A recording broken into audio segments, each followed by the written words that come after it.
Hindi pa ako nakatikim ng masarap na bangong sisig pag kumakain kami sa labas. Kaya this recipe is something I discovered on my own few years back. Sarap nito sa kanin. And gusto kong i-share sa inyo. Malasang malasa.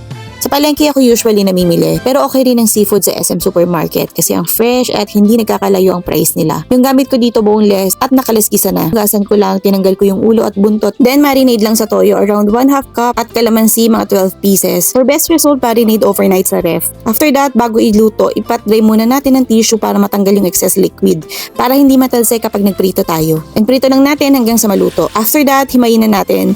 Check nyo rin kung may mga natirang tinik, tanggalin nyo na. Sa isang buong bangus, marami kang magagawa dito. I wanna say good for around 8 people na. At dahil sisig to, kailangan natin ng sibuyas. Gusto ko yung lasa ng pula at puting sibuyas, kaya pinaghahalo ko na lang. Kailangan din natin ng siling green at labuyo. Tapos 2 kalamansi, pigain lang at haluan ng 1 kutsarang toyo. Sa pan, kaunting mantika lang.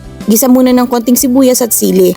Then, ilagay na yung hinimay na bangus. Add mo na yung sauce, then haluin. Next, ilagay natin ng mayonnaise, yogurt. Kung walang yogurt, okay lang kahit hindi mo nalagyan. Paminta. Then, idagdag mo na yung remaining sibuyas at sili. And syempre, hindi mawawala ang itlog. Initin muna natin sa apoy yung sizzling plate and lagay mo na yung nalutong sisig. Tapos, lagyan mo ulit ng egg. At ayan na. Sobrang sarap nito at sigurado ako masasarapan kayo. Kaya kung nagustuhan mo to, follow me kasi marami pa akong i-share na ganitong recipes.